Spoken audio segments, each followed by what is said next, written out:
Frederico Augusto Hahnemann, ele veio junto com o grupo de alemães, quando vieram para cá, os estrangeiros. Ele veio em 1853. Inicialmente ele fica em São Leopoldo e ele viu que não era o lugar propício, então ele subiu até o Rio Jacuí, foi subindo pelo Rio Jacuí e se deteve aqui em Rio Pardo, ficando aqui comprando essa fazenda Abelina. Frederico Hahnemann veio ao Brasil em 1853.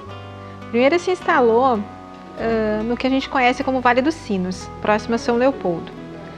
Ele trouxe 2 caixinhas de palha com pequenas abelhas negras, mas ele não achou o local apropriado para se colocar um apiário e desenvolver as atividades que ele gostaria. Portanto, ele veio próximo aqui à nossa região central de Rio Pardo e se instalou no que era conhecido como a Picada do Mel. Aí ele começou a primeira criação em larga escala, com caixas que ele adaptava, com um trabalho especial de coleta do mel, desenvolvendo técnicas e aparelhos e artefatos para que se produzisse o maior apiário e o primeiro, na verdade, que nós tivemos aqui no Brasil.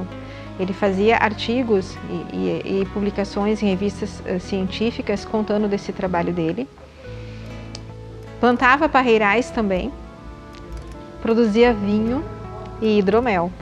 Em 1868 ele começa a construção da fazenda Abelina, mais ou menos 7 quilômetros do centro de Rio Pardo, e lá ele se instalou. Ele começou com essas abelhas, ele começou a criar as abelhas. Então ele plantou parreirais, outras frutas, inclusive o cinamomo. Ele começou a plantar cinamomo e eucaliptos, para que tivesse também a floração. Então nós temos no Hahnemann e na fazenda Abelina a referência nacional da produção do mel. Hoje, quando nós falamos na questão das abelhas e do mel, e nós sabemos da importância desses animais para se manter a vida na terra, nós sabemos como trabalhar e lidar melhor com essas espécies para se manter vivo. A gente sabe que o Hahnemann também era uma daquelas pessoas à frente de seu tempo. Ele conseguia ser um visionário, ele percebia as coisas como elas deveriam acontecer e como deveriam surgir e desenvolvia de uma tal maneira que de nenhuma forma o meio ambiente foi prejudicado. E muito pelo contrário, a polinização daquelas abelhas é que garantiu para toda a nossa região a fartura que nós temos hoje. A fazenda Abelina, desde 1868, com a sua criação, se tornou um patrimônio tanto de visitação turística quanto a questão da própria cultura do mel aqui em Rio Pardo e no Brasil. De que maneira? Se a gente considerar que o investimento que o Hahnemann fez inicialmente, ele trouxe a indústria do mel para cá. Se nós considerarmos que a região é uma região de turismo rural, enquanto nós conhecemos o turismo rural como conceito hoje, as pessoas elas tinham um encantamento de poder ir até a fazenda Abelina, fazer os passeios de charrete, degustar o café colonial, provar o vinho produzido na região e o hidromel. Então essas eram características importantíssimas no momento em que o turismo ele estava ainda incipiente, ele estava surgindo como uma fonte de geração de emprego e renda. Hoje nós sabemos que o grande viés do turismo é o turismo rural, é o turismo de experiência. Então um espaço de patrimônio como a fazenda Abelina, sendo revitalizado e trazendo de novo essa possibilidade de se ter ali um espaço de fruição, de experiências, de degustação de sabores e delícias de Rio Pardo.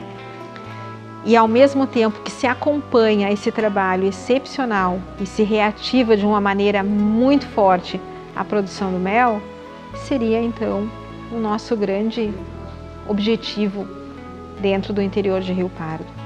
Todo o comércio de Rio Pardo que saía daqui de carreta, que chegava no Rio Jacuí, no porto do Jacuí, e ele ia passava pelo Rio Pardo e ele ia ter um descanso, servia a Fazenda Belina de um paradouro para descansar, para fazer um churrasco.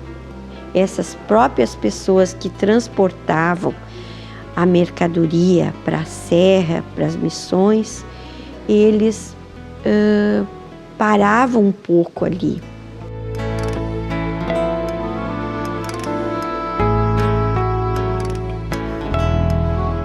Lenda do Homem da Capa Preta. Altas horas da noite, passava pela rua Andrade Neves um vulto negro coberto com uma capa preta que subia ao dobrar uma esquina.